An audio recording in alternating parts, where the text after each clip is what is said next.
Hey folks, this is Sam. I'm doing the September 2024 forecast. Yes, it's already September 2024. 5 most important shifts. I'm going to just get to the point, have it be succinct, and just loaded with information. Again, in September 2024, we have 5 most important shifts. This is the general forecast.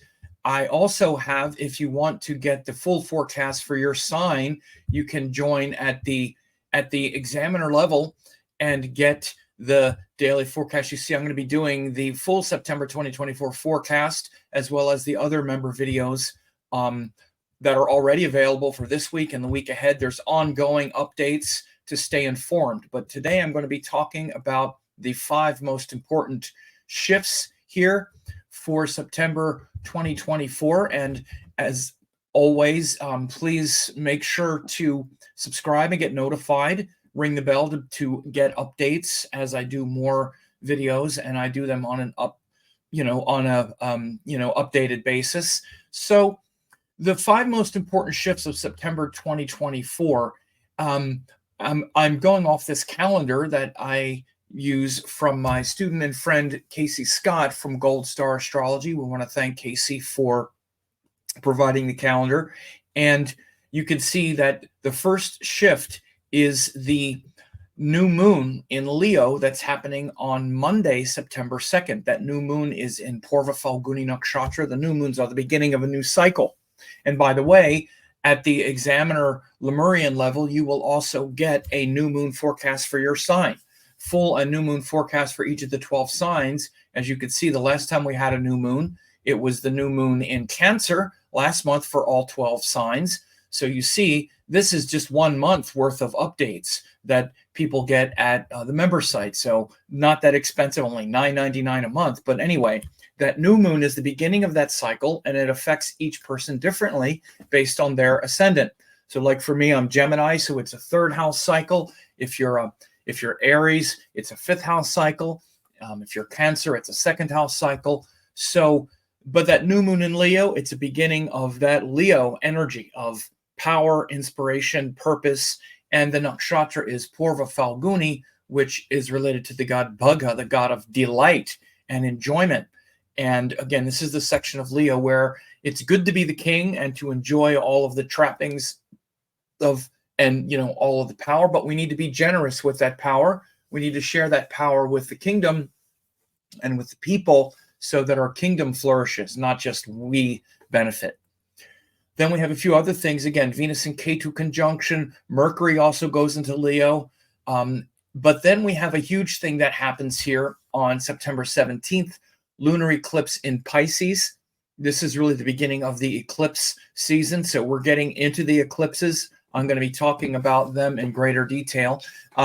But this lunar eclipse is happening in Pisces in Purva Bhadra Nakshatra. And again, this is also going to affect each person in a completely different way. That lunar eclipse is on a full moon. So again, if you join at that Lemurian level, at the 999 level, you'll also get that eclipse for your sign. So again, but that full moon lunar eclipse in Pisces will be a time to, really feel that intuitive emotional connection to the transcendent state of consciousness and awareness, where we're able to let go of all of our attachment to this earth, so to speak. But it's also about creativity, imagination, all kinds of otherworldly, celestial parts of our nature. And it's Purva Bhadra Nakshatra. Purva Bhadra is ruled by the god called Aja Ekapada, which is the celestial serpent that goes down deep into our psyche. So again, that's a huge thing, September 17th. September 18th, the next day, Venus goes into Libra. And so again, now Venus will be going into Libra, the sign that it rules. And so Venus and Libra will restore some of our relationship sort of equity. Venus is in Virgo for the month of September up until the 18th. So we're feeling a little fussy, and Venus has joined it's joined Ketu, for example. But so Venus goes into Libra September 18th, bringing back some of that. Here comes the word balance. Libra. It's about balance. Ugh, okay. But so Venus goes into Libra, restoring that connection to beauty, harmony, and feeling good about the agreements that we make. That's what you can really understand. Libra is about those agreements, and it comes from the planet Venus. Then we also have on the 22nd, 4 days later, Mercury goes into Virgo. And this is where Mercury is also very powerful, exact, and, really paying attention to the details.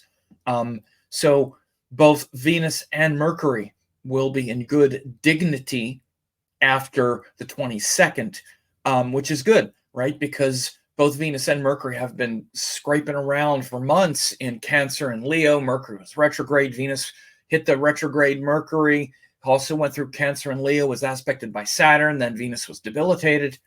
So, relationships, communications, agreements, and all of those things have been a little suspect here the last several months. So Venus, sorry, 1 second. Yeah, so Venus in Libra and Mercury in Virgo will facilitate, greater understanding, connection, communication, flexibility. And then the last one, and that's the fourth, but the last one is actually, you see, this is October, and I put the fifth one, the fifth important shift is actually going to be that solar eclipse that's happening October 2nd. Again, it's not technically September, but, we'll stretch it here. It's on the calendar. This solar eclipse, October 2nd, is going to be huge. It's in the sign of Virgo. It's the sun being eclipsed by Ketu. But the reason I also put it on here is because an eclipse is like, it's like turning on a dimmer switch and the light getting brighter and brighter and brighter. Really, the whole month of September, we're moving toward that solar eclipse in Virgo, but we're going to actually have the solar eclipse in Virgo on October 2nd. And of course, I'll do an update about that as it gets closer as well. But, so again, these things are very important. I hope this is helping you. If it is, please leave a positive comment.